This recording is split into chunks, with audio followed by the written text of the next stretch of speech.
الحمد لله رب العالمين والصلاة والسلام على عبد الله ورسوله نبينا محمد وعلى آله وصحبه أجمعين أما بعد. So first of all, I would like to begin by praising Allah subhanahu wa ta'ala, by asking Allah to exalt the mention and grant peace to our messenger Muhammad sallallahu alayhi wasallam and to his family and his companions. And then I would like to begin by extending my thanks and gratitude to the masjid administration, to all of the volunteers who were involved in setting up this two-day program, inshaAllah. So we ask Allah subhanahu wa ta'ala to place it heavy on the scale of their good deeds Yawm al-Qiyamah. And we remind all of the brothers and sisters who came to listen today, a hadith narrated by the Messenger of Allah sallallahu alayhi wasallam, in which he said, مَجْتَمَعَ قَوْمٌ فِي بَيْتٍ مِّن بُيُوتِ اللَّهِ يَتْلُونَ كِتَابَ اللَّهِ وَيَتَدَارَسُونَهُ بَيْنَهُمْ إِلَّا نَزَلَتْ عَلَيْهِمُ السَّكِينَةُ وَغَشِيَتْهُمُ الرَّحْمَةُ وَحَفَّتْهُمُ الْمَلَائِكَةُ وَذَكَرَهُمُ اللَّهُ فِي مَنْ عِنْدَهُ أو كما قال صلى الله عليه وسلم.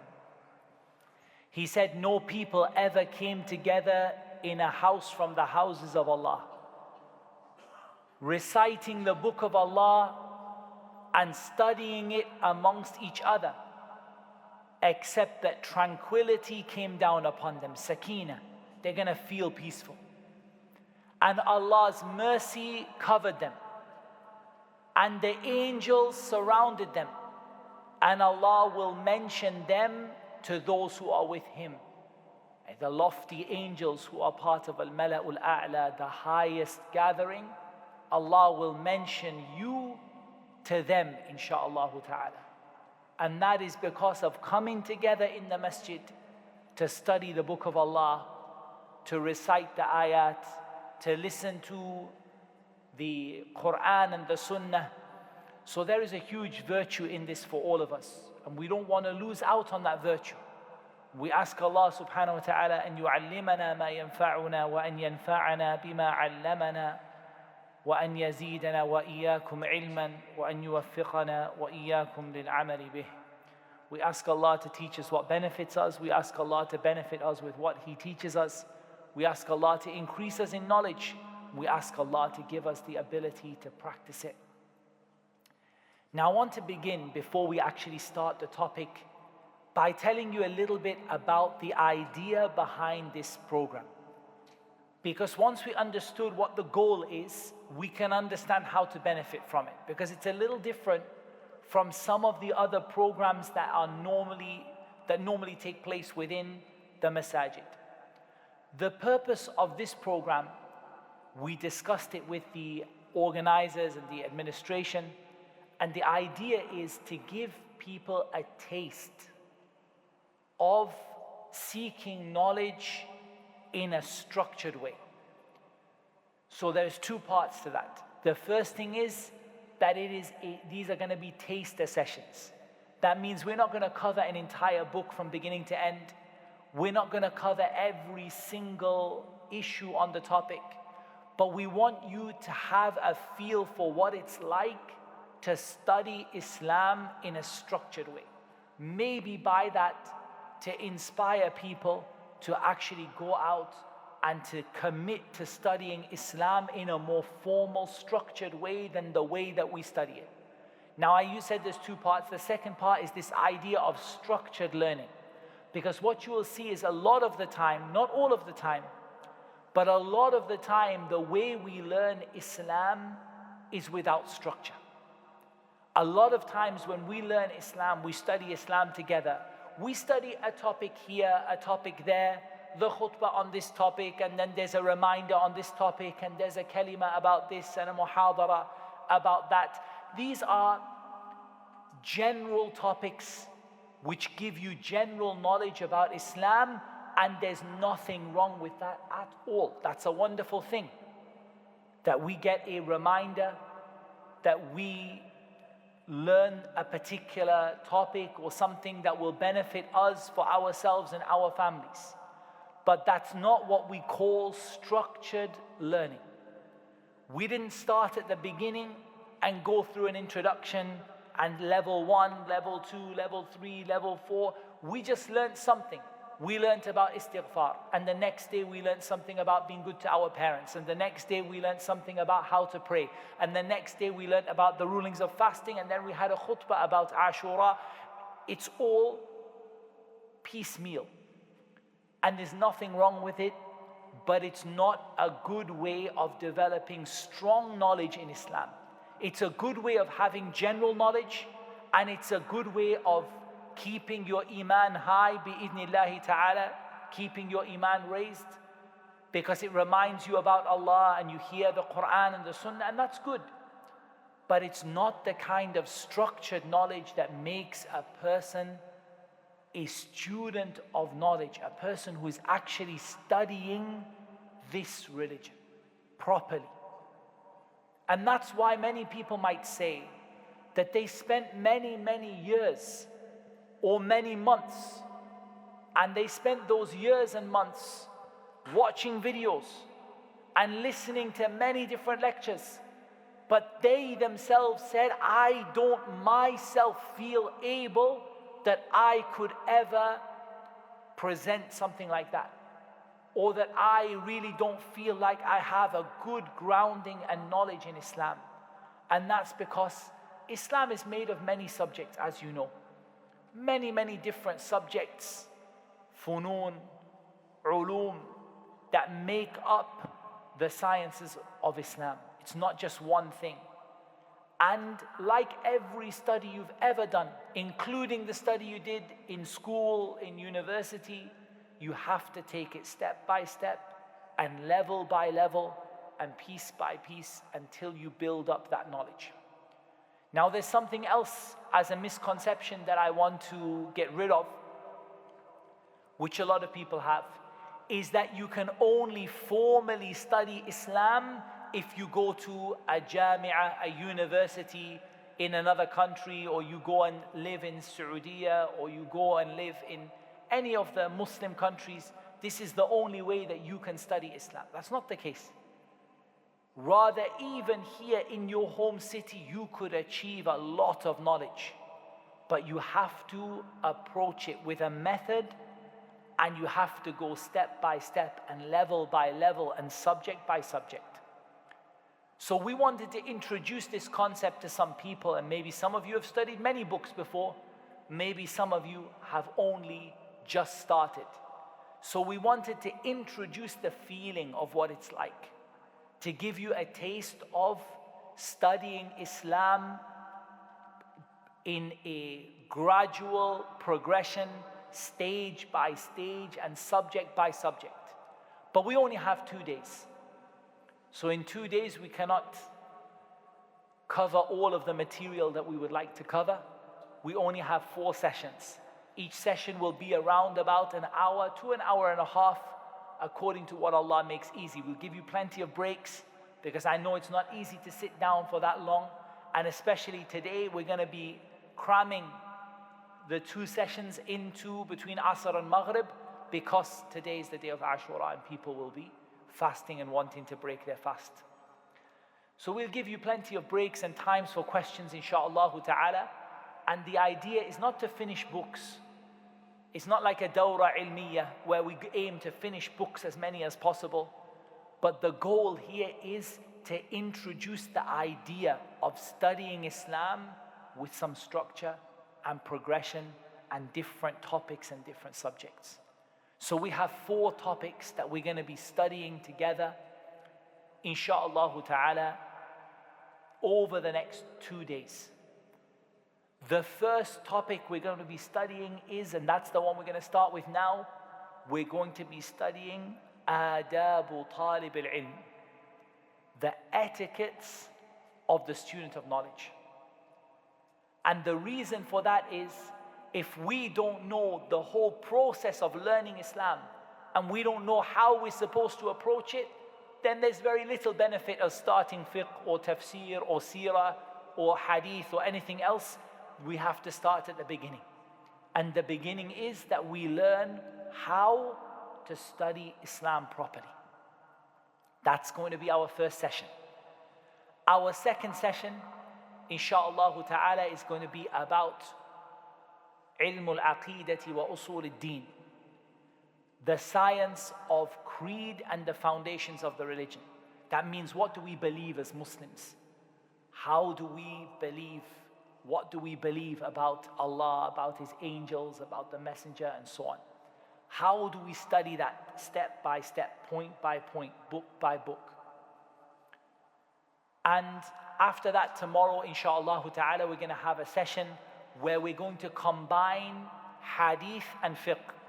Originally, I wanted to have one fiqh lesson and one hadith lesson, but qaddar Allahu wa ma sha'a fa'al. It's Allah's decree and He does what He wants, that we couldn't get the two of them. So we decided to combine them in something we call fiqh sunnah. So it's going to be hadith from which we're going to take points of relating to Islamic fiqh. And the fourth we're going to take is tafsir. We're going to take tafsir, inshaAllah ta'ala, and that will be our last session, the tafsir session. Each one of them is designed to give you a taster. So it's a combination really of two things. Each session is a combination of two things. The first thing is a little bit of a madkhal, an introduction to that science. Where does it fit? Why is it important? What are we studying? What's it all about? And the second part, we're going to be taking examples from particular books. And we have a few books that we are introducing to you. We're not going to be studying them beginning to end, but we'll be taking parts from them, inshaAllah ta'ala, and using them as examples, so we learn how do we study this religion properly with structure. And the aim and the goal is to inspire people to be able to actually go and study this religion properly, and also to give people the tools to be able to do that. So to tell you how to study and what you're going to need, and give you plenty of practical examples. Some of you may have already started this journey. Some of you might have already studied some books from some teachers before, in which case this will be a little bit of revision for you, inshallah. But also we hope to add some things that maybe you haven't heard before, and some books that perhaps you haven't studied before as well. We're going to start with our first session, and that is all to do with adabu talib al-ilm. Adabu talib al-ilm. It's made up of three words, right? The word adab is the plural of adab. And adab originally, this word was used to do with inviting people to food. That's what it was used for originally in the language. But later on, it became referring, or it refers to al-akhlaq al-hasana wa-tab' al-karim. Al-akhlaq al-hasana wa-tab' al-karim. It refers to good manners and having a good way of behaving, a good disposition.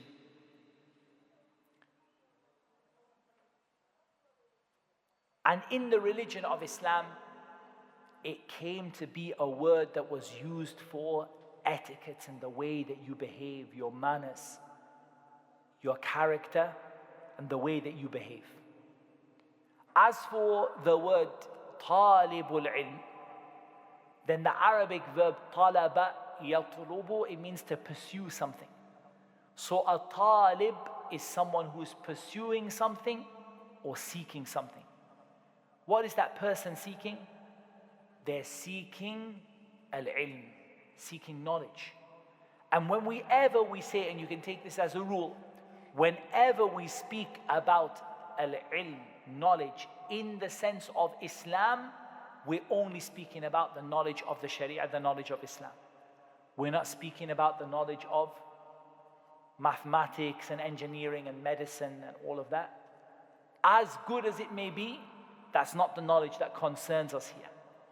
What concerns us is the knowledge that is narrated from the hadith of Anas in Jami' al-Tirmidhi, that the Messenger of Allah sallallahu alayhi wa sallam said, "Man kharaja fi talab al-ilmi kana fi sabilillahi hatta yarji'." Whoever goes out to seek knowledge, that person is going to be in the path of Allah, in the cause of Allah, until they return. The person is considered fi sabilillah, that they've gone out in the path of Allah until they return. As long as they went out for what? Man kharaja fi talab al-ilm, seeking knowledge. What type of knowledge? The knowledge of the Sharia, the knowledge of Islam, the knowledge of hadith and fiqh and aqidah and tafsir and seerah, not the knowledge of engineering and medicine and all of those other things.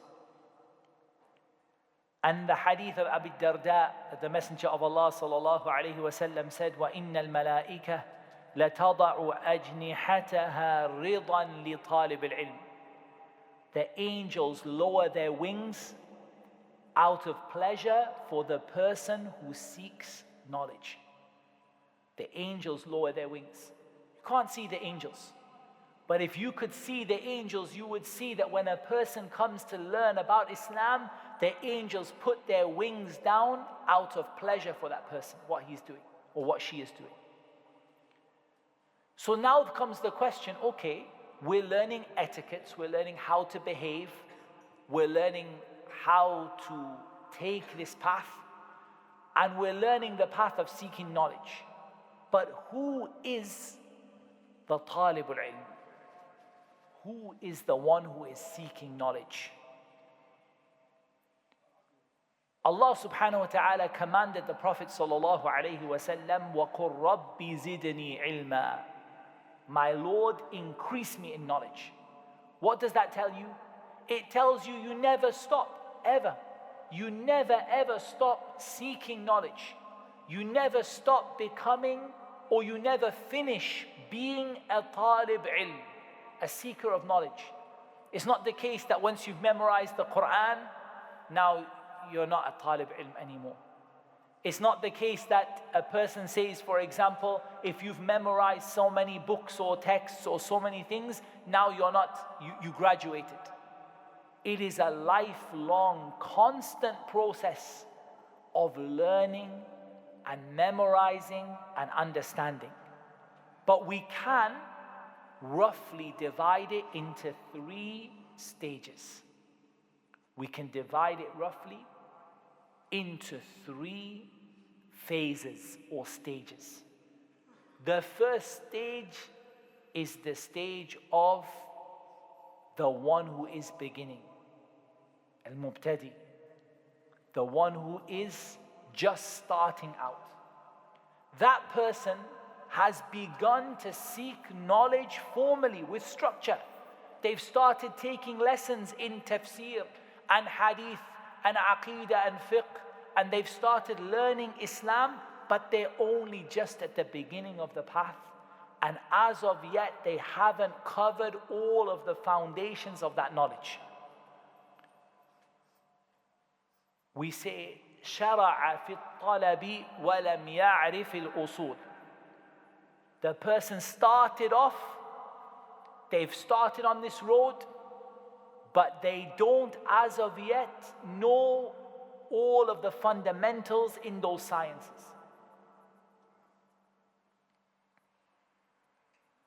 So they haven't covered all of the core topics in those sciences at all. The next stage is al-mutawassit, the one who is right in the middle. And that is the one who knows the basics. They've gone over the fundamentals, but they still don't have the ability to make istidlal. They don't have the ability to go and take the evidences out from the Quran and the Sunnah and use them like that. Use the evidences for their own, to come to their own conclusion. They don't have the ability to do that. They know the knowledge, they've got the knowledge, but as of yet they don't have the ability to go into the Quran and the Sunnah and to extract the evidences and to use them without the help of their teacher and without having some kind of precedent. So they're okay if their teacher tells them something, they can understand. If their teacher tells them something and an ayah, they can understand.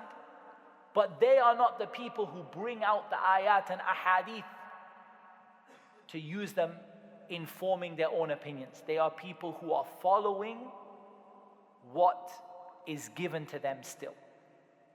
As for the one who reaches the end, and they're still a talibu ilm, a seeker of knowledge, al-muntahi, this is the one الذي عرف الأصول وعرف الاستدلال. This person knows the fundamentals of each science, and they are able to bring out evidences by themselves and to deduce and bring out reasoning from those evidences, and he bring out rulings from those evidences without being given to them.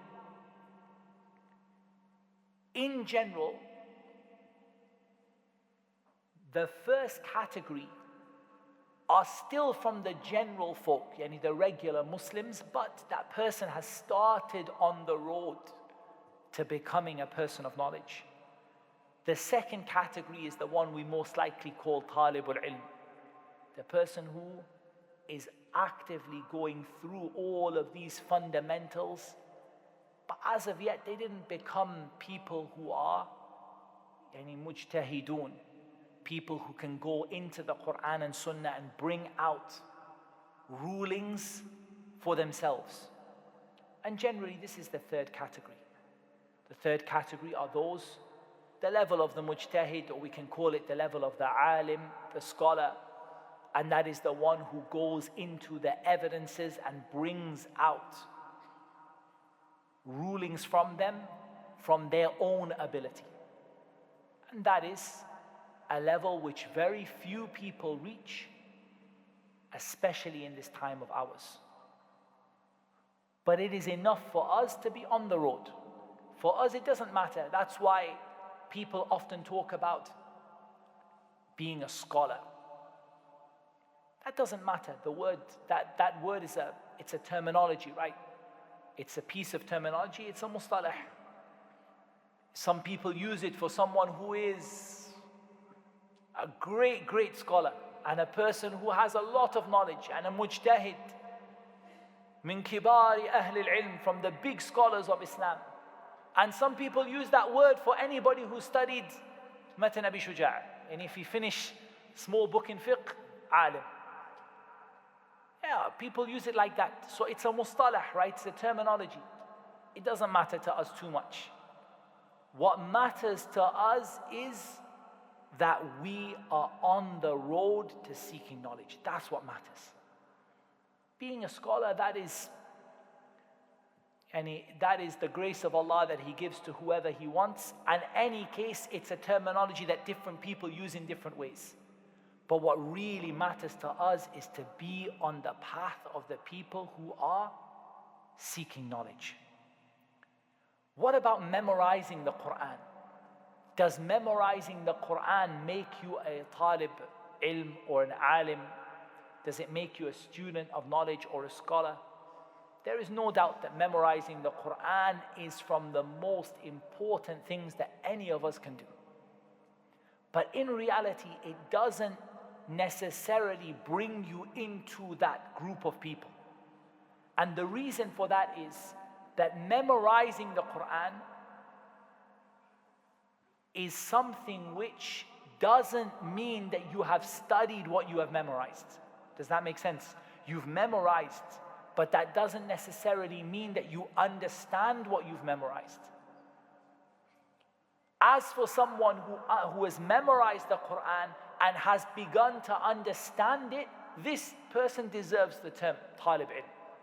But as for the one who memorizes the Quran without understanding it, this person has done a beautiful, amazing thing, which is rewarded more than we can describe. But at the same time, just memorizing doesn't make you from those people. It doesn't include you in those people.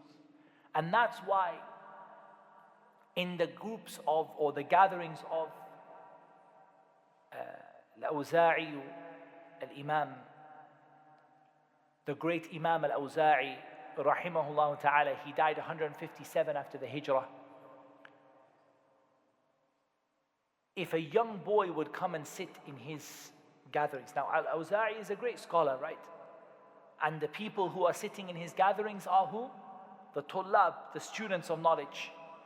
So a young boy comes and sits in the gathering of Al-Awza'i.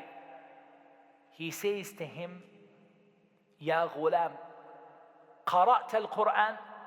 He says to him, oh young boy, have you memorized the Quran? If the boy says yes, فَإِنْ قَالَ نَعَمْ قَالَ يُوصِيكُمُ اللَّهُ فِي أَوْلَادِكُمْ. Read for me, Surah An-Nisa. He says to the boy, why does he ask him to read there? Because it's a little bit tricky. It's a little bit tricky, that part of Surah An-Nisa. He says to him, you've memorized the whole Quran. If the boy says, yes, I memorized the whole Quran, he says, read, يُوصِيكُمُ اللَّهُ فِي أَوْلَادِكُمْ. If the boy reads 1 page, 2 pages, 3 pages, he says, okay, you can sit. Otherwise, فَإِنْ قَالَ لَا قَالَ اذْهَبْ تَعَلَّمِ الْقُرْآنِ قَبْلَ أَن تَطْلُبَ الْعِلْمِ. He said, young boy, go and learn the Quran before you start to study knowledge and seek knowledge. So what did we take from this? That they used to consider learning the Quran to come before seeking knowledge. But we have a problem now, because we're not young boys anymore, that we can send you off to the halqa tahfidh, that we can send you off and say, go and memorize the Quran and come back next week. Some of us are much older. And there's no doubt when you reach an older age, I mean when you are not a young child. I don't mean old as in yani. I don't mean like, for example, old as in 30, 40, 50, 60. I'm talking about even when you are no longer a young child. When you reach the age of being an adult, like 15 or 16 or 17, it's not easy to say, go back and go to the tahfidh and memorize the whole Quran and then come. Why? Why do you think it's not easy for that person? It's a couple of reasons you might want to give. We'll wake everybody up and ask them. What do you think? Yes? Because, when you're older, you have more responsibilities and you have less time to memorize the Quran. Amazing. So the first answer we can give is that when you are older, you have more responsibilities and less time. What else changes as you get older? Your ability to memorize. So now you take longer. It's not you can't memorize the Quran. People memorize the Quran starting at 80 years old, 85 years old. They start memorizing the Quran, they finish. It's happened, of course. But the issue is that it takes longer and it's harder. And there's something we can take from the two answers and combine and say that you are no longer able, Islamically, to just rely upon memorizing. Because now you're an adult, you have to act, you have to decide what to do, you have to know what is halal and what is haram. As for the young child, we can give them just the basics. We teach them how to pray, how to make wudu. We teach them very simple things and memorize the Quran. Memorize the Quran. We teach them a little bit about Allah's names, and we teach small points, and then we say memorize the Quran. The child is 6 years old, 7 years old. They learn how to pray, memorize the Quran, because that's all they need at that point. But once you started to reach at the age of being an adult, you can't say to the person, the only thing you know how to do is make wudu and pray, now go and memorize the Quran. The person has to learn more about their religion. So for this person, we say they should combine between memorized, focus on only memorizing the Quran. They should combine between memorizing and understanding together. Even the child, we don't say that until you finish the Quran all the way, don't learn anything. But we hold them back. Instead of memorizing poetry and memorizing hadith and memorizing, we hold them back until they've memorized as much of the Quran as we see they are able, and then we slowly let them start. Not fast. We start them slowly, a little bit. Okay, you finished half of the Quran, now you can memorize some hadith. Now you've finished 3/4 of the Quran, now you can memorize a little bit of poetry, until we go like that with them. We hold them back so that they maximize the time for memorizing, and then later on we add to the Quran the hadith, and after the hadith we add other beneficial things that they memorize, and then by the time they reach 15, 16 and onwards, they are ready to really start learning the religion of Islam with structure. So when we put this all together, we are sat here today to learn the manners and the behavior of the person who is seeking knowledge.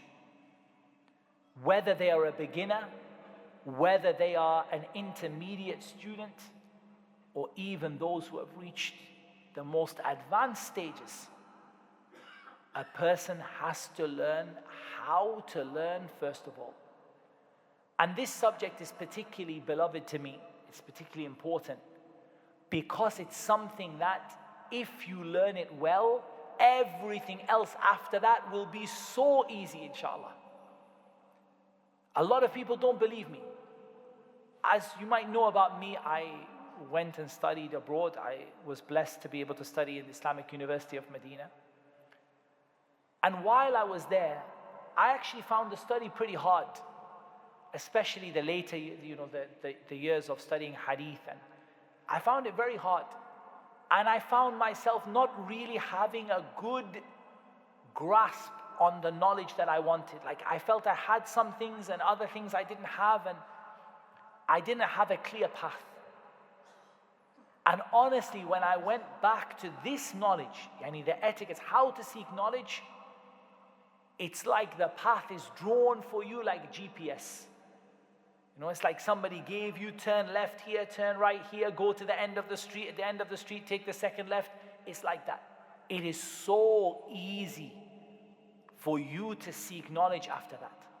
I'm not saying that you will instantly become a scholar in one day. You'll just become, like a hafiz and a scholar and a great, but it's easy to know how to do it. Whereas if you don't have this knowledge, it's almost impossible for you to find the right road. It's like someone in a big city just driving left and right and left and right, and one day I hope I'm going to arrive at my destination. If you ever arrive, and most people will not, you will take a long, long time to get there.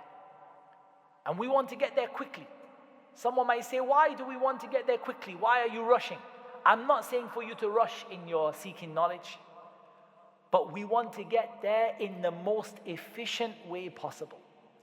We want to get there the easiest way possible. We don't want to be going around and around and around and around on the same thing again and again, and then we say, where did my life go? All my life is gone and now I don't have time. We want to go in the most efficient way possible. And it is possible. That's why we see some people start seeking knowledge, and in a very short space of time, they become very, very knowledgeable.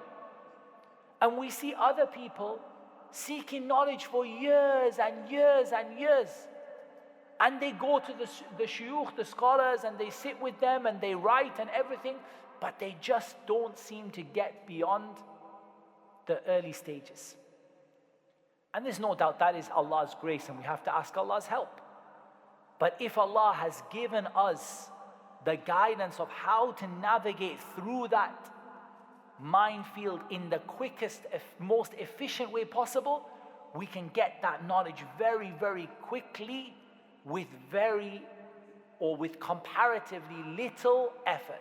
We don't need to make so much effort to get that particular piece of knowledge, it comes easier because we know exactly how to get it. We have a map. Many, many great scholars wrote about this topic. Recently, we were in Manchester and I did this book. One of the first books that was ever written on this topic is a book called Kitab al-Ilm by Abu Khaythama, Zuhair ibn Harb. He died 234 after the Hijrah, one of the first books to be written. Al-Ajurri, Al-Imam Abu Bakr Muhammad ibn Hussein, died 360 after the Hijrah. He has a book called Akhlaq Hamalat al-Quran. And he has another one called Akhlaq al-Ulama. Al-Khatib al-Baghdadi, who died 463, he has a book called Al-Faqih wal-Mutafaqih and a book called Al-Jami' li Akhlaq al-Rawi wa adab al-Sami'. And Ibn Abd al-Barr, who died 463 after Hijrah, Yusuf ibn Abdullah, he has a book called Jami' Bayan al-Ilm wa Fadlihi. Ibn Rajab has a book, and this is translated into English. It's called in Arabic, Fadlu Ilm al-Salaf ala Ilm al-Khalaf, the virtue of the knowledge of the early people over the later people. But it's not called that in English. In English, it's called something to do with, it's just written on the front of the cover, Al-Ilm, the etiquette of knowledge, something like that. Knowledge by Ibn Rajab. Just write down knowledge, Ibn Rajab. You'll find the book. It's translated in English, but it's not given the title, it's given in Arabic. Ibn Rajab died 795 after the Hijrah. And there's also another book that is written called Hilyatu Talib al-Ilm by Sheikh Bakr Abu Zayd, who died 1429 after the Hijrah, very recently. And that book is called The Etiquettes of Seeking Knowledge. That's the one with ilm on the front. The Etiquettes of Seeking Knowledge. So there's a book in English by Ibn Rajab, and there's a book called The Etiquettes of Seeking Knowledge by Sheikh Bakr Abu Zayd, which is also available in English. There's a third book, and that is the book that I'm going to be taking some pieces from today. And it is one of my favorite, in fact, it's my favorite summarized book on the topic. And it's called Ta'zeemul Ilm, revering knowledge, honoring knowledge, and giving knowledge its proper place. It's called Ta'zeem al-Ilm by Sheikh Salih al-Usaymi, Hafidhullah Ta'ala. And the Sheikh has a dawrah, a regular class which he teaches, like a summer course which he teaches. And in this, he teaches this book. And this is my favorite book on this topic, summarized. There are other books that are long, but a book that is very, very summarized. The Sheikh is going to mention 20 key points. If you can grasp these key points, you will have a complete roadmap for seeking knowledge. Now, obviously, we won't be able to go into all of them in every single bit of detail, but at least we can mention them, and a few of them we can go into some detail, inshaAllah ta'ala, to give you a rough idea. Before we do that, we need at least to take 5 minutes or 10 minutes to talk about why it's important to have knowledge. Why should we be bothered, or why should we be worried, or why should we be motivated to have knowledge? Allah subhanahu wa ta'ala said in Surah Al-Talaq, in the last ayah, الله الذي خلق سبع سماوات ومن الأرض مثلهن يتنزل الأمر بينهن لتعلموا أن الله على كل شيء قدير وأن الله قد أحاط بكل شيء علما. It is Allah who created 7 heavens, and from the earth the likes of them. Allah's command descends among them so that you may know. This is what I want from the ayah. Allah mentioned the creation of the heavens. Allah mentioned the creation of the earth. Allah mentioned His commands that go between the heavens and the earth. All of this was created for a reason. لِتَعْلَمُوا, so that you know that Allah is able to do all things, and Allah has encompassed everything with His knowledge. So Allah created the heavens and the earth for you to know Him. Everything in the heavens and the earth, the sun and the moon and the stars and the earth and the sky, the heavens, all of it. Allah created for you to know Him and for you to worship Him based on that knowledge. وَمَا خَلَقْتُ الْجِنَّ وَالْإِنسَ إِلَّا لِيَعْبُدُونَ. We only created the jinn and the men to worship me alone, to worship Allah alone. So Allah created the heavens and the earth for you to have knowledge of Him. And the place where you're going to get knowledge of Allah is when you study the sciences of Islam. That's when you're going to get that knowledge of Allah subhanahu wa ta'ala. Allah created the heavens and the earth for you to have knowledge of Him. And Allah subhanahu wa ta'ala, He said, شَهِدَ اللَّهُ أَنَّهُ لَا إِلَهَ إِلَّا هُ وَالْمَلَائِكَةُ وَأُولُو الْعِلْمِ قَائِمًا بِالْقِسْطِ لَا إِلَهَ إِلَّا هُوَ الْعَزِيزُ الْحَكِيمُ. Allah bears witness that there is no God that deserves to be worshipped except Him. And so do the angels, and so do the people of knowledge. What do you notice about the ayah? Allah brought together three inside of this ayah. Three, that their witness is worth something. Their shahada is valuable. Allah's witness for Himself, the angels' witness, and who else? People who have knowledge of Islam. So Allah put them together with Him and the angels. Allah, angels, people of knowledge. And Allah didn't mention the witness of anybody else. He didn't mention the regular Muslims and the Ubbad and the Zuhad, the people who keep away from the dunya and the people who pray. He didn't mention them. He mentioned the witness of Himself and the angels and the people of knowledge. And Allah subhanahu wa ta'ala, He said, وَإِذَا قِيلَ انشُزُوا فَانشُزُوا يَرْفَعِ اللَّهُ الَّذِينَ آمَنُوا مِنكُمْ وَالَّذِينَ أُوتُوا الْعِلْمَ دَرَجَاتٍ وَاللَّهُ بِمَا تَعْمَلُونَ خَبِيرٌ. And if it's said to you, arise, then rise up. Allah will raise those people who have been given iman among you and those people who've been given knowledge, many levels. So Allah promised to raise up the people of knowledge many levels above the other people. And in the famous hadith of the Messenger of Allah sallallahu alayhi wasallam, that is narrated by the noble companion Abu Darda radiyallahu anhu, that he said, فَإِنِّي سَمِعْتُ رَسُولَ اللَّهِ صَلَّى اللَّهُ عَلَيْهِ وَسَلَّمَ يَقُولُ مَنْ سَلَكَ طَرِيقًا يَطْلُبُ فِيهِ عِلْمًا سَلَكَ اللَّهُ بِهِ طَرِيقًا مِنْ طُرُقِ الْجَنَّةِ. Whoever sets out on a path to seek knowledge of this religion, Allah is going to take him on a path to the paths of Jannah. In some of the narrations it's mentioned, سَهَّلَ اللَّهُ لَهُ بِهِ طَرِيقًا إِلَى الْجَنَّةِ.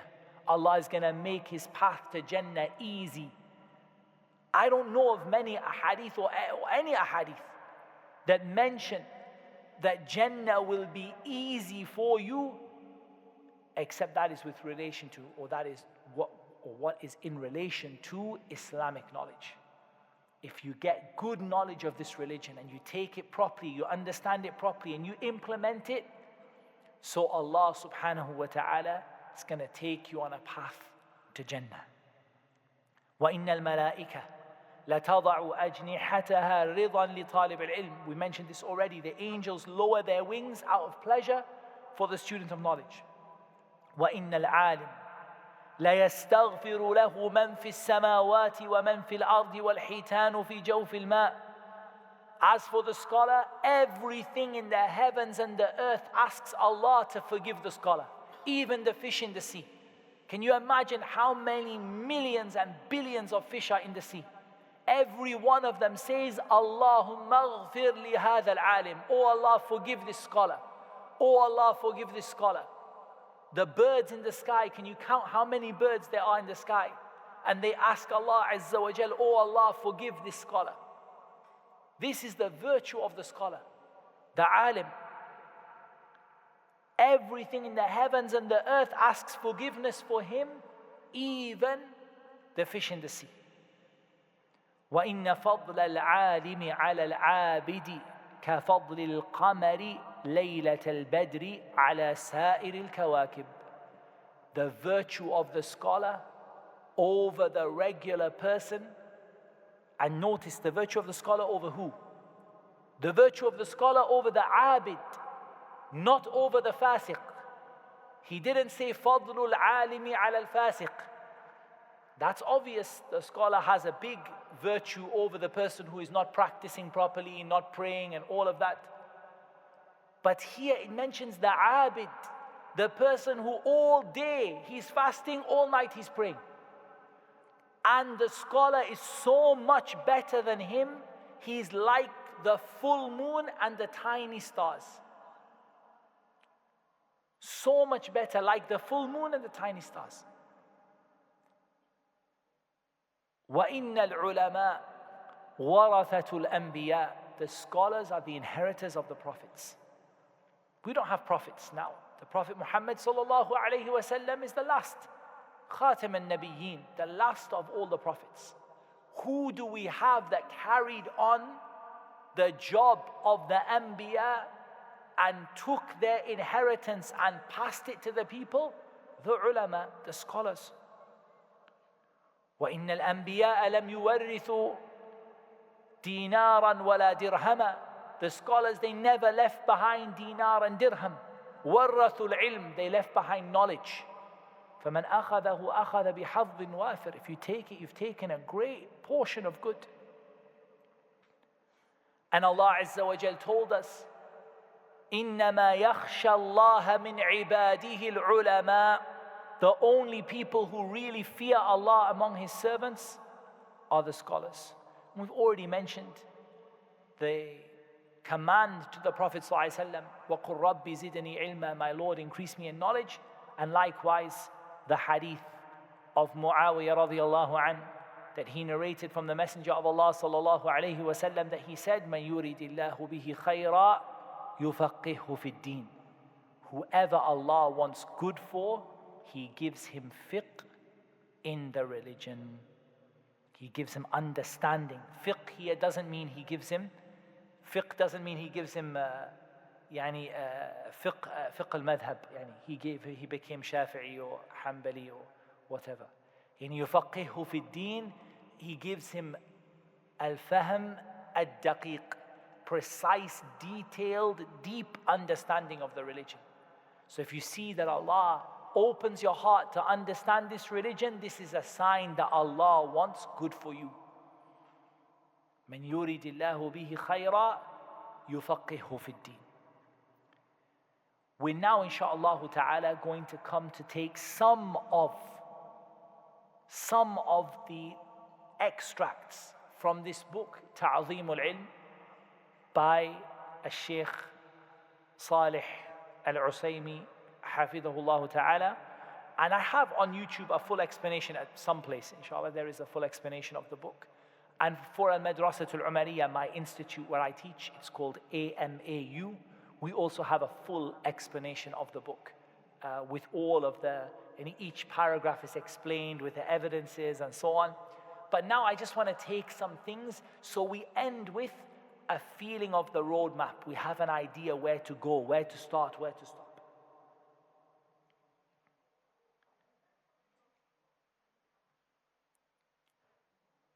The Sheikh, he says, and what I'm going to do is I'm not going to read everything in Arabic because of the time, but I'll just little parts.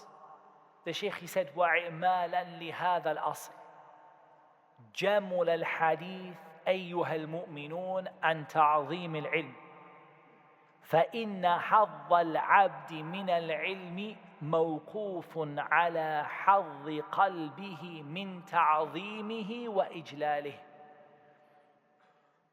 He says, it makes sense for us, it's beautiful for us to talk about ta'zeemul ilm. What does the word ta'zeem mean? Honoring, making it great, seeing it to be something very important and special. revering knowledge. The amount of knowledge that a person gets is dependent upon how much his heart reveres it and honors it. This is the qa'idah that we want to explain to you. It's a principle. This principle, this is the most important principle that you're going to learn in this session, is this principle. The more you love knowledge, the more you honor it, the more you work for it, the more you do what you're supposed to do for it, the more knowledge you're going to get. And the more you fall short and the more you distance yourself from it, the less knowledge you're going to get. Then the Sheikh said, فَمَنْ امْتَلَأَ قَلْبُهُ بِتَعْظِيمِ الْعِلْمِ وَإِجْلَالِهِ صَلَحَ أَنْ يَكُونَ مَحَلًّا لَهُ وبقدر نقصان هيبة العلم في القلب ينقص حظ العبد منه. He said, whoever's heart is full of honoring knowledge, their heart really, really honors, really gives knowledge, puts it very high up, that person is ready to be a person of knowledge. They're ready, their heart is open, it's ready to put, it's like an empty hard drive, it's ready to put all the files in there. But if a person is lacking respect for knowledge, then they're going to lack the amount of knowledge they get. They're not going to get the knowledge that they're going to want. And there are even some people who don't get any knowledge at all because of this. And so the Sheikh mentions 20 ways that you can honor knowledge. He mentions 20 ways. These 20 ways, they are how you can honor knowledge and how can you give knowledge that proper place. Remember, the more you do it, the more you get. Every time you fall short, you're going to lose out. Now, just before we start, I want to give you an example. Let's say that someone says, I really want to study knowledge. I really want to. I would love to be a person who studies knowledge. And they start attending classes and taking notes and all of that. But at the same time, that person goes to places where haram is going on, and they go to those places and they get involved in some of those muharramat, those haram things. And then afterwards, they, put their cap back on and they wear their thawb and their ghutra and they come and sit back in the class and they work hard. They memorize and they study. We're not saying that person has been destroyed. We're not saying that person, there's nothing good in them. They come into the classes.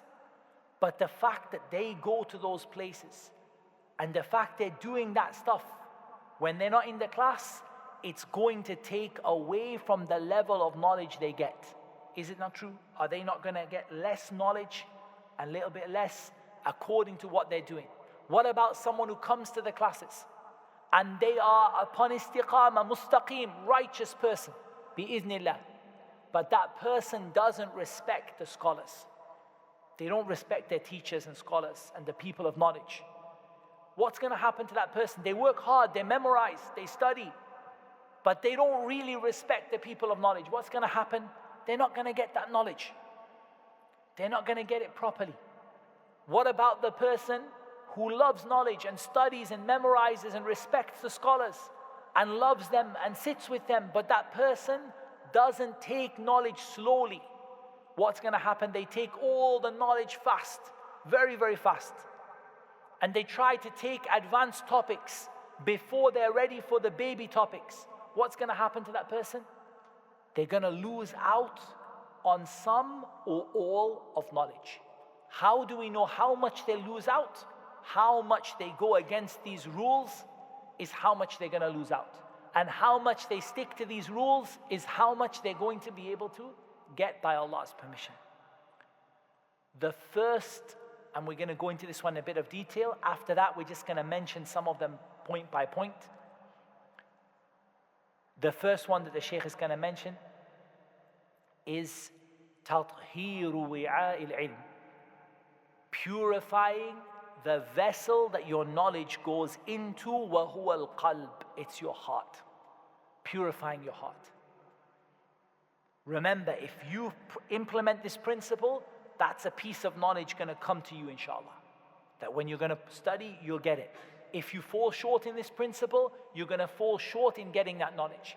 The first one is purifying the container that you store your knowledge in, and that is the heart. Your heart's a container. And if your heart is not clean, what's going to happen to that container? It's going to get muddy, it's going to get dirty, it's going to spoil the knowledge that's inside. It's going to spoil it. Even though you're going to the lessons, you're studying, you memorize and you write and everything, but it's going to get spoiled if you don't keep your heart clean. The example of knowledge in the heart is like a lamp. It's like a lamp, like a light. If the glass is clean, the light's going to shine throughout the whole body. But if the glass is dirty, nobody's going to see the light that's going inside of it. What is it and why is the heart so important? Allah subhanahu wa ta'ala said, بَلْ هُوَ آيَاتٌ بَيِّنَاتٌ فِي صُدُورِ الَّذِينَ أُوتُوا الْعِلْمِ وَمَا يَجْحَدُ بِآيَاتِنَا إِلَّا الظَّالِمُونَ. Allah said, this Quran are ayat. The Quran is ayat. Bayinat, clear ayat. Where are these ayat? في صدور الذين أوتوا العلم. They're in the chests of the people of knowledge. Allah didn't say in the books. He didn't say ayat in bayinat. These are ayat bayinat في المصاحف وفي الكتب القراطيس. He didn't say it's in the note paper and it's in the books and it's in the mushaf. He said it's in the hearts. This knowledge is carried in people's hearts. And that's why some of the scholars used to say, the only real knowledge is the knowledge you take to the bathroom. What does it mean, the knowledge you take to the bathroom? What don't you take to the bathroom? You don't take your books, right? You don't take the books to the bathroom. The only thing you take is what is in your heart. That's the knowledge that is real knowledge. That's what's really considered knowledge. It's not what is written on the paper. Even though it's good to write down. Ali ibn Abi Talib radiallahu anhu, he said, قَيِّدُ الْعِلْمَ بِالْكِتَابَةِ. He said, write down your knowledge, put it in writing. Make your memory strong by writing down. But ultimately, the knowledge that really matters is the one that goes with you everywhere. Even when you go into the bathroom. And that is the knowledge that is in your heart. It never leaves you wherever you go. How do we purify the heart? We need to purify it from two things. There are two things that make our hearts dirty. The first is ash-shubuhat, and the second is ash-shahawat. Shubuhat is all to do with knowledge, any confusion, misconceptions, doubts, false ideas. This is what shubuhat revolves around. So it's a sickness of what? It's a sickness of the heart relating to what? Relating to knowledge. Yeah, you're confused, you have misconceptions, you have doubts, you have all these false ideas. Somebody whispered something into your ear, you got this false idea and it went into your heart. This is what we call shubuhat. And we call it shubuhat because it has a resemblance to the truth. Yushbihul haqq min jiha. From a certain point, it resembles the truth. And if, for example, if someone said, worship an idol, this is not a shubha. We don't call this shubha. This is batil, and everybody knows it's wrong. And one time I remember sitting in a taxi in India, and every time the taxi would go over a pothole, there was a man, he had a plastic idol. It would fall down, and he would put it up and stick it. He had a blue tack on the bottom of his idol. He would put it on the dashboard, and he would pray, and then it would fall over again. Do you think this is from the shubuhat? It's not confusing, right? It's not a misconception. It's just batil, yani. It's falsehood. You're praying to a piece of plastic that was made in China. Every time it falls down, it can't even keep itself straight. the righteous people, you should try to get near to Allah through them. This could be called from the shubuhat, right? Because لأنه يشبه الحق. It's got some truth in it, but somebody's using it the wrong way. So it's true that there are awliya, right? ألا إن أولياء الله لا خوف عليهم ولا هم يحزنون الذين آمنوا وكانوا يتقون. It's true, right? There are righteous people who are beloved to Allah. And it's true that those righteous people are near to Allah. And it's true that Allah will accept their supplication. But it's not true that you make dua to them. Does that make sense? It's not true that you make dua to them. But you can see how a person could be confused by that, right? Because yushbihul haq, he's got some points of truth. There are awliya. The awliya are near to Allah. They are close to Allah. Their dua is in general answered. So there's some elements of truth. And then there's something which is not true added on the side. So we have to clear away these misconceptions. How do we clear them? We clear them with knowledge. Knowledge of Islam. That's why when you see these, for example, shubuhat that people spread on the internet, people spread misconceptions and false ideas about Islam, do you think that the scholars of Islam are affected by them? Even if they hear them. I'm not saying you should go and listen to them. But do you think the scholars of Islam are affected by them? He listens and says, this is min Sibyan al-Kuttab. This is from nursery school. You don't know anything. You don't even quote the ayah properly. You didn't bring the tafsir. You brought the wrong hadith. This hadith is fabricated. When the young person who is, like some of the hadith mentioned, ahdathul asnan sufaha'ul ahlam. He's someone, his teeth are young and his brain is not fully developed. When he hears these shubuhat, what happens? Starts to doubt his religion. He starts to feel confusion. He starts to, maybe even stop praying, or he starts to go and do extreme behaviors and things, and he leaves the way of the Sunnah and the way of the Prophet sallallahu alaihi wasallam. But do you think the person of knowledge? It's like, this is not even an argument. The second thing that we try to clean our heart from is a shahawat, desires. Now, desires are not the problem of knowledge. The problem of knowledge is with shubuhat, any confusion, misconceptions, that's what goes with knowledge. Desires is a problem of not doing what you know. You know it's haram, but it kind of feels good to do it for a while. You find a kind of a ladha, a kind of a pleasure in doing something you know it's wrong. You know it's wrong. That's why if we brought up some issues here, if we bring up the issue of riba or the issue of zina, almost nobody is going to say, I didn't know that was haram. But they're going to say, yeah, but my situation was, and I didn't mean it, and things got out of hand, and I didn't find any other choice, and I don't know how to get out of it. Shahawat, the person's desires, that's what they have to control. And Allah told us about this. وَأَمَّا مَنْ خَافَ مَقَامَ رَبِّهِ وَنَهَى النَّفْسَ عَنِ الْهَوَى فَإِنَّ الْجَنَّةَ هِيَ الْمَأْوَى. There's a benefit in this ayah, very important. وَأَمَّا مَنْ خَافَ مَقَامَ رَبِّهِ.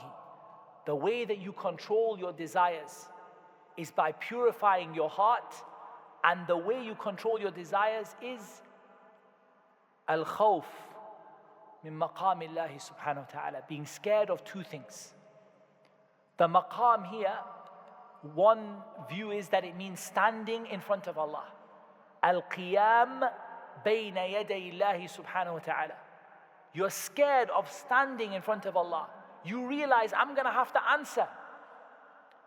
Like some of the poets said, there is no ladha, there is no pleasure in something that the end result is a nar, the end result is the fire. Is there any pleasure in something that you know that the end result of it is Jahannam? It's how shaitan fools us all. وَمَا أُبَرِّئُ نَفْسِي. I'm not saying I'm innocent. How does the shaitan fool us all? That on the day we see the fire, are we going to say, oh, I wish I had done that a little bit more? We're going to be terrified of it.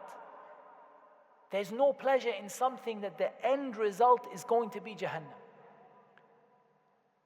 The second thing is about the maqam, is that the maqam means Allah's names and attributes.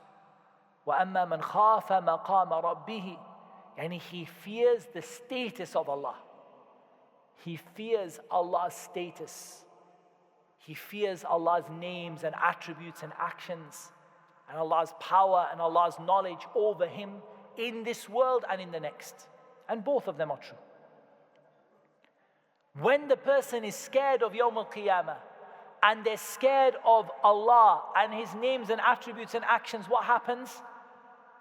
The person will stop themselves. Not every time, because none of us are perfect.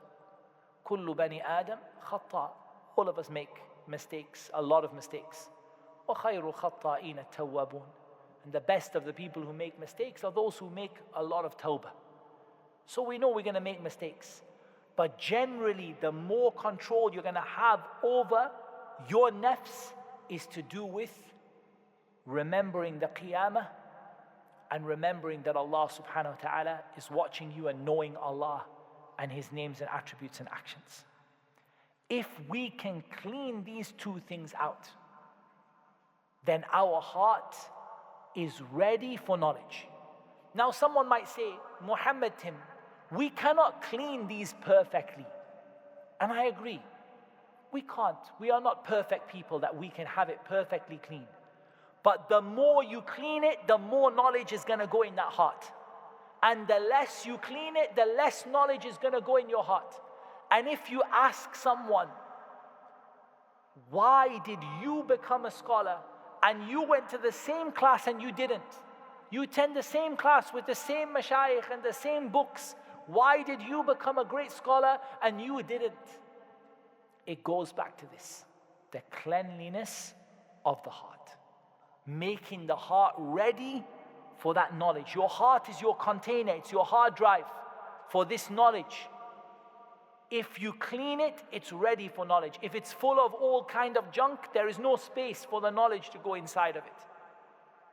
The second principle the Sheikh is going to mention is ikhlasun niyyati fihi, having sincerity in seeking knowledge. This one we're going to go a little bit of detail as well.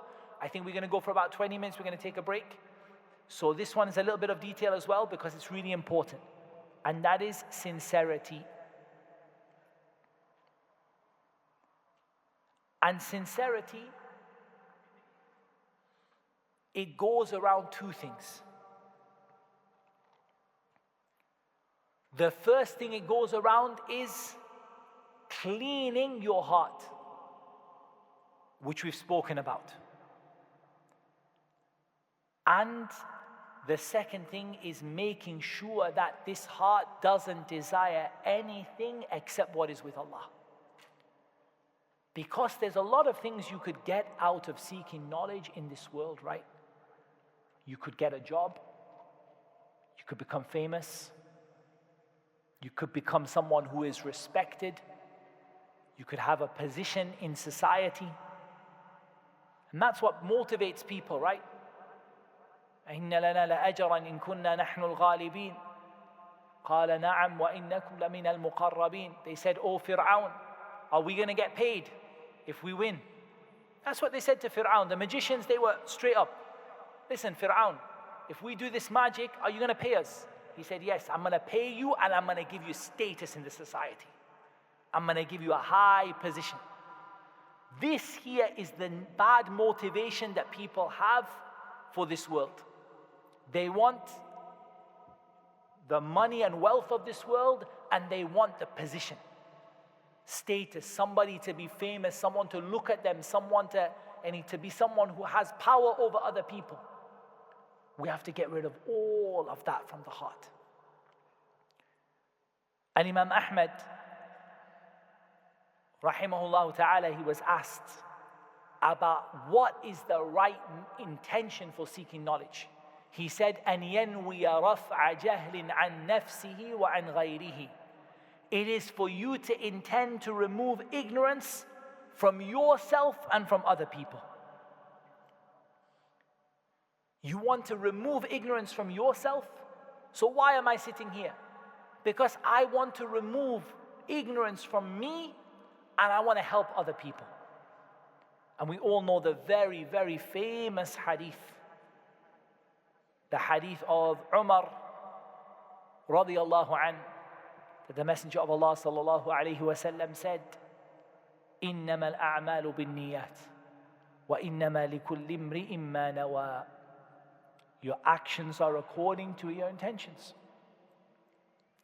And you will be judged according to your niyyah. And everyone will have what they intended. Your reward and your judgment is based upon what? Your niyyah. And by niyyah, we mean two things. One is qasdul ibadah, and one is qasdul ma'bud. So qasdul ibadah, it means to distinguish one act of worship from the other.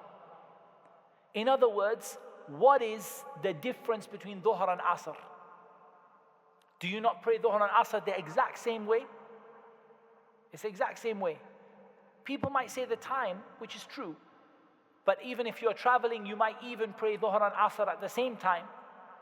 What distinguishes them? It's your intention. What's the difference between zakah and sadaqah?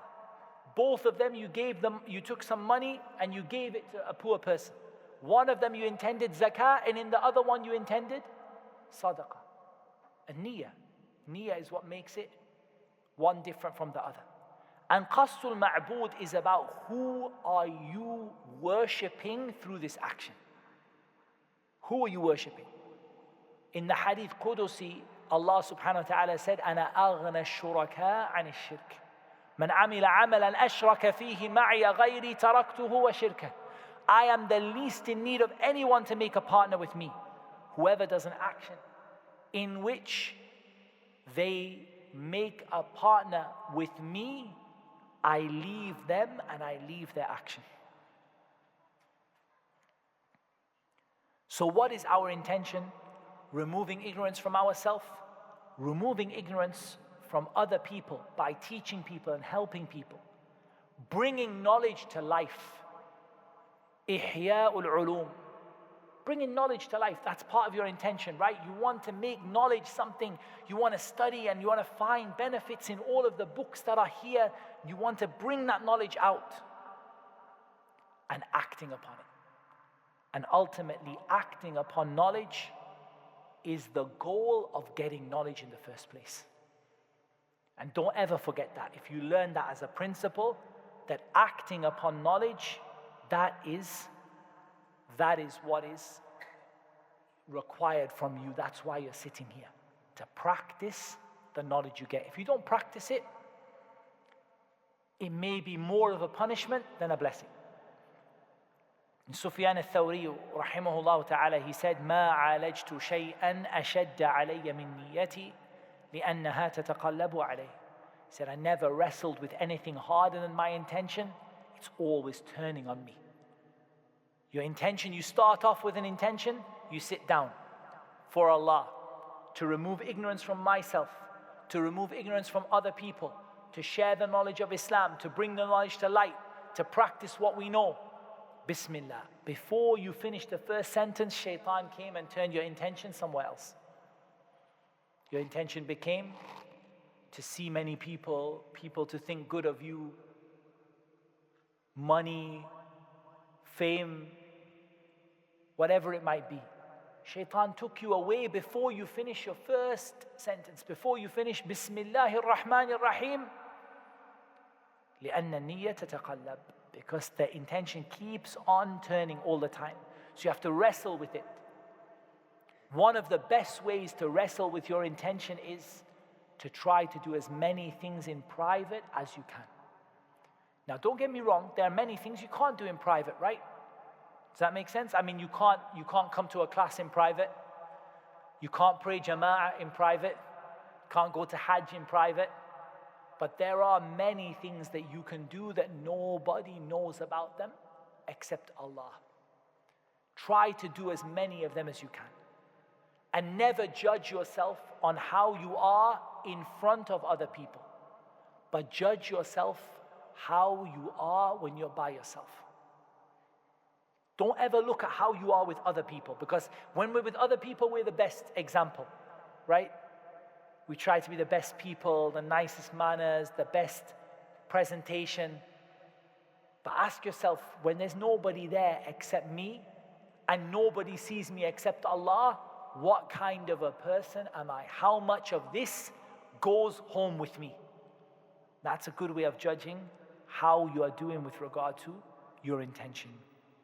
We're now going to mention the other points the Sheikh mentioned, and we're not going to go into detail in all of them, but we're going to make ishara, nushiru ilayha. We're going to point them out. The third one he's going to mention is jam'u himmati nafsi alayh, bringing all of your attention to it. You know, some people are very sincere in seeking knowledge. They are sincere, they're honest, they're very, very, very, very sincere people. But that's not the problem. The problem of that person is that the person is just not giving knowledge his time and effort. He's not giving that knowledge his heart and soul. Instead, the person is giving it just, how often do you seek knowledge? Well, every now and again, if the teacher comes, I come. How often do you seek knowledge? Well, I go to Jumu'ah. How often do you seek knowledge? I come once a week to the class. I'm not saying it's bad. MashaAllah, you come once a week, Allahumma barik. I'm so impressed. But if you come once a week and someone else comes once a day, what do you think is going to be the difference between those two people in knowledge? Do you not think that those two people are going to be different? They are going to be different, right? Those two people. One person is giving all of their days and times. And one person, they just give once a week or once a month or every now and again.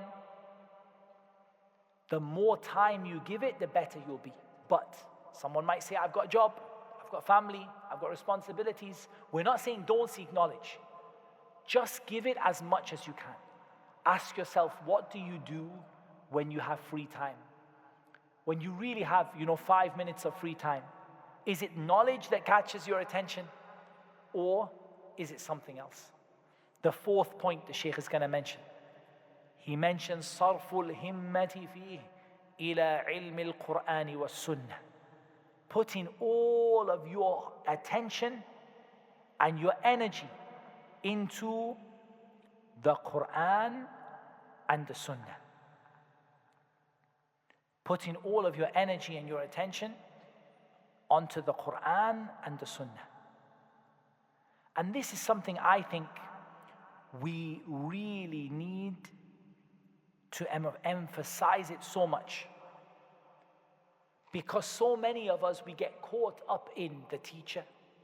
We get caught up in the madhab even. We get caught up in some books here and there. But we couldn't see the forest for the trees. Yani we're seeing all the individual things, but we lost our goal. What is our goal? Is my goal just to study, for example, the statements of Imam al-Shafi'i and to know it beginning to end? Was that my goal? Or I'm studying those statements for a reason? I'm studying them because I want the Quran and the Sunnah. I'm putting your heart and soul into the Quran and the Sunnah. That doesn't mean we're not studying the madhab, of course. In fiqh, you're going to have to study it. Doesn't mean we're not benefiting from the scholars. We're going to have to benefit from them. But our goal in all of this is the Quran and the Sunnah. And we're not going to be satisfied until we reach the Quran and the Sunnah. And from this is the famous statement, كُلٌّ يُؤْخَذْ مِنْ قَوْلِهِ وَيُرَدْ. Everyone has their statements accepted or rejected, except for the Messenger Muhammad sallallahu alayhi wa sallam. The fifth principle. سلوك الجادة, taking the jaddah الموصلة إليه, the path that leads to it, the proper path. And here I'm going to take another 5 minutes to explain it a little bit properly, because I really want this to be understood. I think the best summary of taking the right path in seeking knowledge can be found in a single piece of poetry. The poet, he said, فَمَا حَوَى الْغَايَةَ فِي أَلْفِ سَنَةٍ شَخْصٌ فَخُذْ مِنْ كُلِّ فَنٍ أَحْسَنَهُ بِحِفْظِ مَتْنٍ جَامِعٍ لِلْرَاجِحِ تَأْخُذُهُ عَلَى مُفِيدٍ نَاصِحِ. The poet, he said, you cannot achieve the end of this path in 1,000 years. Yani if I said to you to read every book in Islam, in 1,000 years you will not be able to finish every book in Islam. Does that make sense? In 1,000 years you'll still be reading books and here and there and finding scholars. You'll not finish. So what are you going to do? فَخُذْ مِنْ كُلِّ فَنٍ أَحْسَنَهُ. Take the best of each fan, of each science of Islam. So Islam is broken down into what? Funun, sciences. For example, adab, we're taking it now. This is one science. Aqidah is a science. Hadith is a science. Fiqh is a science. Usul al-fiqh is a science. Seerah is a science. History is a science. Arabic language is a science. Grammar is a science. All of these are sciences, funun. Each one of them, you have to take it. It's no good you taking one of them. Sometimes we get a lot of one because the teachers like to teach it. So we get a lot of, for example, Aqidah, for example. We get a lot of it and we study and we study. But until now, we didn't even learn the first chapter of how to purify yourself in fiqh. So that means we're going to be deficient in our knowledge, right? We're going to have some knowledge, important knowledge, but we're not going to have a balance. We want to take knowledge from every science. So ask yourself, if I wrote down all the sciences of Islam, where would I be in each one? Is your knowledge of seerah the same as your knowledge of hadith, for example, or aqidah, or tafsir, or fiqh? You need to take from each one. And what do you need to take from each one? You need to take the best of it. That means that there are 10,000 books in fiqh, for example. Are you going to study all 10,000 books? Or are you going to take the best few books out of those whole 10,000? You can take the best ones, right? And you're going to take it mutadarrijah, going in stages. Simple, medium, hard, for example.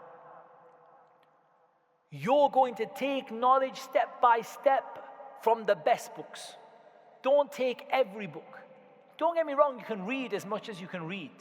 But in terms of giving your time and your energy to study, you want to study ahsan, ma fi kulli fan.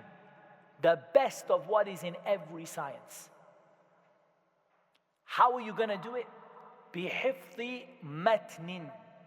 You're going to memorize a matn. A matn is a text. Now by a text, we're not talking about the Quran. We're talking about a text like a little book, which is like we call it a primer or a text. Something that gives you a summary of that knowledge. And it goes, beginner's level, intermediate level, difficult level. You can say a beginner's level text might be 20 or 30 pages that introduces you to that science and gives you the main points. An intermediate one might be maybe a couple of 100 pages, 150, 200 pages, something like that. If we talk about memorization, probably the highest you're going to go, most people, is 1,000 lines of poetry in every single science of the sciences of Islam. What we call the alfiyat. 1,000 lines of poetry in every science from the sciences of Islam, approximately, or equivalent, roughly. Does everyone have to do that? No, not everybody has to do that. It's not fair to say everybody has to do that. But the more you do, the more knowledge you'll get. And this is not, by the way, we're not talking about scholar. We're talking about to be a competent talib ilm. To be a competent student of knowledge, we want you to memorize equivalent of 1,000 lines in every single science. But are you going to start with that on day one? It's going to be hard to start on day one. Little bit by little bit, issue by issue, book by book. But you have to memorize something. Because otherwise, you don't have anything to bring to the table. You're like looking at your notes. If your notes are not there, you forgot. So you want to memorize at least as much as you can, the main points.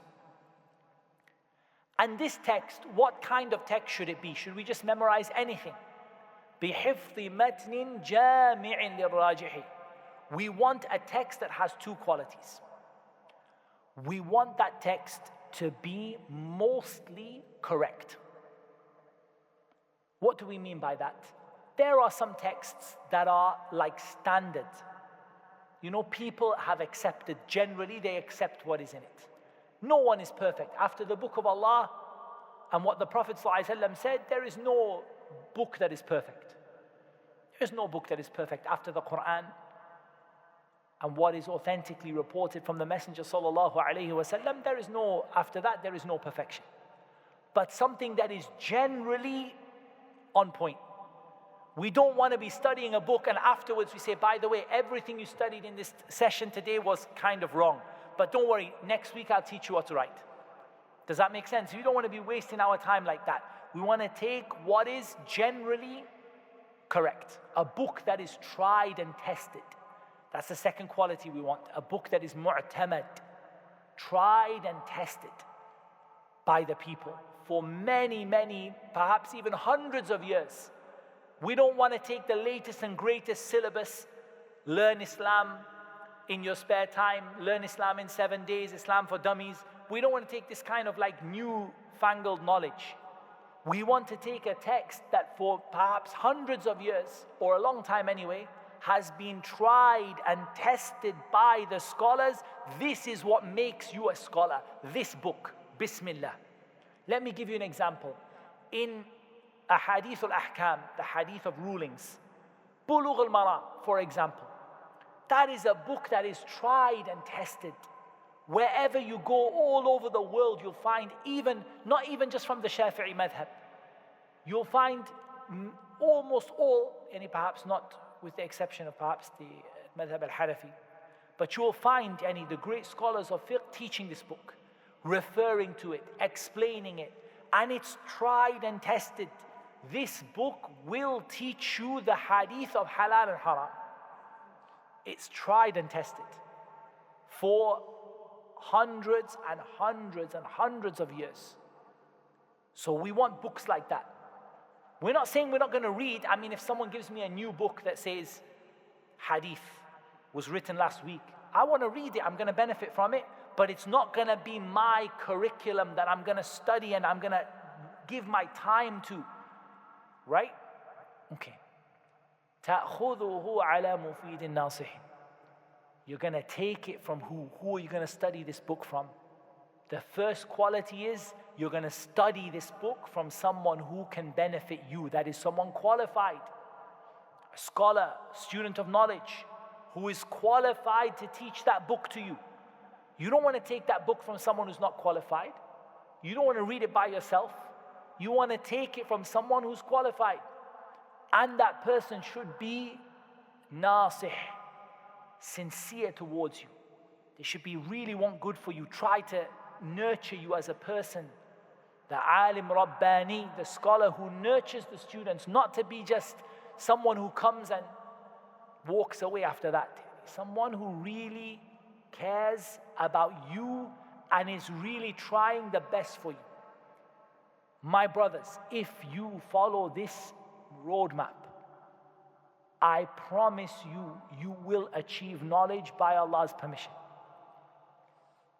Even if you don't achieve everything you wanted, you will achieve a huge amount bi-iznillah. You will achieve more than you could ever imagine. Divide Islam into sciences, okay? In each science, try to memorize a basic, a middle, and a hard text as much as something which is an accepted, tried, and tested book, and study it from someone who is qualified and who really wants you to benefit and wants to help you. If you follow this methodology, you will achieve it. Bi-idhnillah. If you fall short in part of it, you'll fall short in part of the knowledge you're trying to get. For example, someone said, Wallahi, I did everything you said, but I didn't take the book from a scholar. So that means you're going to be less than what you would hope to be. We're just going to zoom through some of the other points the Sheikh mentioned in 5 minutes, and then we're going to take a break. The next point the Sheikh mentioned is, he said, رعاية فنونه في الأخذ وتقديم الأهم فالمهم. He said, take care of all the different sciences and give priority to the most important ones first. So you don't study everything together, right? You're not going to study all the sciences together in one day. You're going to study the most important things first. The next principle, he said, المبادرة إلى تحصيله واغتنام سن الصبا والشباب. He said, rush to take benefit from it. Rush to get that knowledge. Take the initiative and take advantage of your youth. Don't get me wrong, not all of us are young. Some people are old. Some people are middle-aged. But there are among us some young people, some young kids. Wallahi, the knowledge you get at this age is like writing on stone. Like the famous proverb says, the knowledge of your childhood is like etching on stone. And the knowledge of being an adult, it's like writing on water. Just disappears. Take advantage, parents, take advantage of your kids when they are young. Because once they get old, it's very, very difficult. And even young adults, 18, 19, 20, 25, you have a lot of time in front of you. Inshallah, take advantage of it. The eighth principle, لزوم التأني في طلبه وترك العجلة. Don't rush in seeking knowledge. Take things slowly. Now, I said to you before, this doesn't contradict with what we said. It doesn't contradict. What I mean is, we're still looking for efficiency. We want to go in the shortest road possible. But we're not going too fast. We're not tripping over ourselves. The ninth principle, الصبر في العلم تحملا وأداء. Be patient in getting knowledge and be patient in passing it on. It takes patience. Didn't it take to sit here? Are your legs not hurting by now? Should be hurting by now. Are you not thinking, I wish, let's hurry up and finish this last 5 minutes? Sah. I know I've sat there. I'm still sitting there in many lessons. You'll see me in the mashaykh's lessons sitting like that on the floor. I know what it's like. You already moved your legs 3 different ways. You already got pins and needles in both knees. It takes sabr. If you don't have that sabr, you'll get less knowledge. If you have more of it, you'll get more. And even when you're a teacher, it takes sabr. Preparing. The students, sometimes not everyone is listening, not everyone is giving you, giving attention and everything. You have to have patience with it. The 10th principle, ملازمة آداب العلم. Sticking to the etiquettes of knowledge. If you have good manners, wallahi, it goes such a long way. Even if you fall short in some other things, just with good manners, Allah subhanahu wa ta'ala can give someone a great amount of knowledge. The 11th one the Sheikh mentions, صيانة العلم عما يشين مما يخالف المروءة ويخرمها. He said, keep your knowledge protected, keep it safe from the things which dirty it and tarnish it and stain it, and the bad manners which take away from it. And we mentioned this already. What would you think if you, for example, Any person could be a person of a lot of knowledge. I remember when I was younger, before we started seeking knowledge properly, there were some brothers doing hifz of the Quran in a madrasa. And wallahi, they were amazing. They were doing hifz of the Quran and they memorized most of the Quran. But they used to meet us outside the madrasa and we used to go and, young kids just messing around like young kids are messing around. No doubt they fall in your eyes, right? Do you see what I mean? That person falls down in your eyes, Hafidh al-Quran, and he's, messing around, smoking on street corners, and that person fell in your eyes, wallahi. Like really, you can't, you're like, look, I know you're Hafidh of the Quran, and I know you've got knowledge, but I just can't take it from you when you behave like that. You have to keep your knowledge safe. The 12th principle the Sheikh mentions is انتخاب الصحبة الصالحة له. Choosing righteous companions for your journey. No doubt the person you are with, that is how you're going to be in the majority of cases.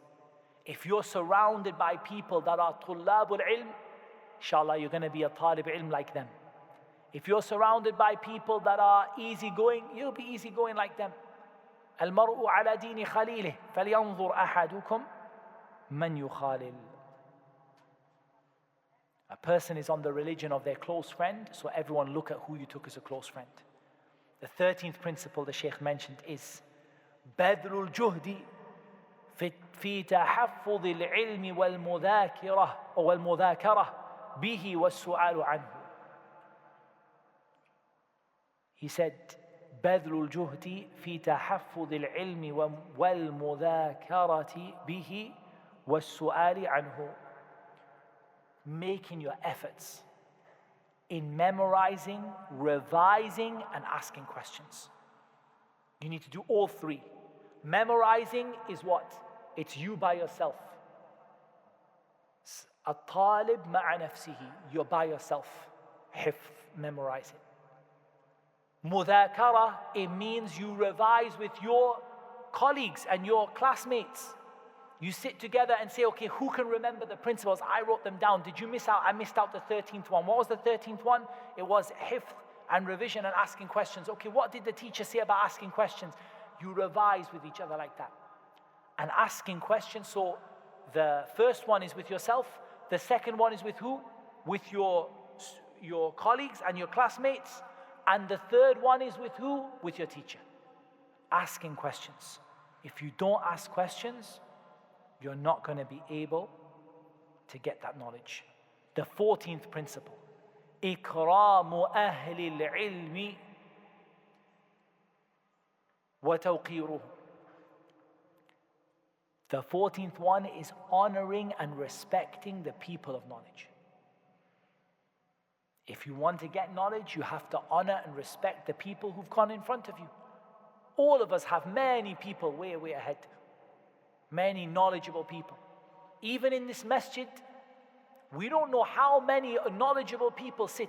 Sometimes I feel embarrassed. I come from a class and I see that one of my mashayikh is sitting in the corner, but he wasn't telling me, otherwise if I saw him, I would have put him on the seat and sat down in the front.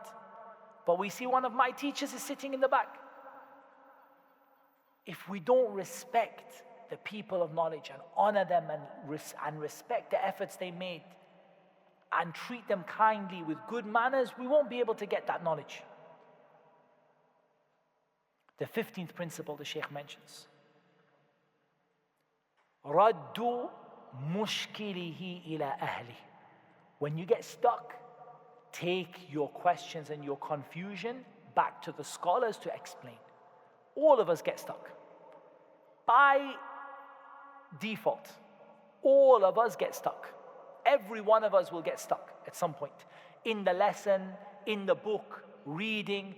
Wallah, I don't understand this. I've been through it again, I'm not getting it. When you feel stuck, you need to go back to the people of knowledge and ask about it. The 16th principle is توقير مجالس العلم وإجلال أوعيته. Respecting the gatherings of knowledge and respecting your books. One brother told me, that we were talking about what happens when people graduate. And sometimes when people graduate from the courses they didn't like, they throw their books away. Would you believe there are students of Sharia who do that every year?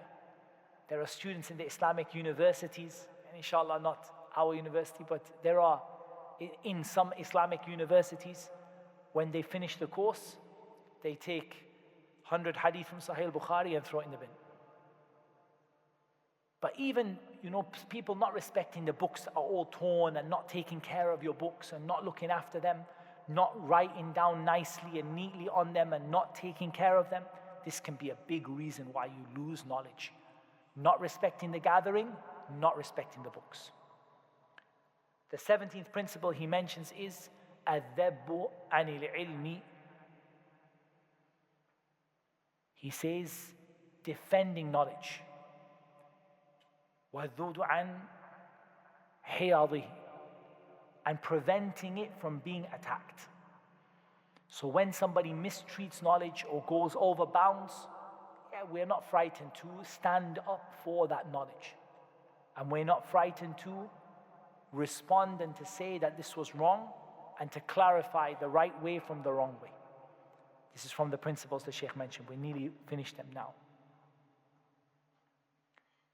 The 18th principle is التحفظ في مسألة العالم. Being careful and cautious when asking the scholars questions. So when you ask your teacher a question, you want to ask a question that is beneficial. You don't want to ask a question to make the teacher look bad, or to make yourself look good, or to attack the brother sitting next to you because he said something to you last night. Sheikh, what do you think about the brother who, if he said this, and you don't want to be asking these kind of questions? How many people lost knowledge because of this? Those of you who are aware of what goes on around the world and what the situation of the people seeking knowledge might be, wallahi, you will see so many people lost knowledge because of this. They lost knowledge, lost it, because they didn't restrain themselves asking questions. They ask questions to make themselves look good. They ask questions to make their teacher look bad. They ask questions to have a go at another guy that they had an argument with last night. And because of all of that, they didn't get that knowledge they wanted. The 19th principle the Sheikh mentions is شغف القلب بالعلم وغلبته عليه. Your heart being full of a passion for knowledge and it being uppermost in your heart. Everyone has something that is at the top of their heart, right? Everyone has a passion. Some people, their passion is reading, or their passion is football, or whatever it is. But they've got a passion, and that is just whatever. It's, it always comes to the top. If you don't make knowledge like that, you're going to be limited in how much knowledge you can get. It's got to be your number one hobby and your favorite pastime. And the 20th principle, حفظ الوقت في العلم. Guarding your time, making use of your time in seeking knowledge, because your time is the quickest thing that is going to go away from you.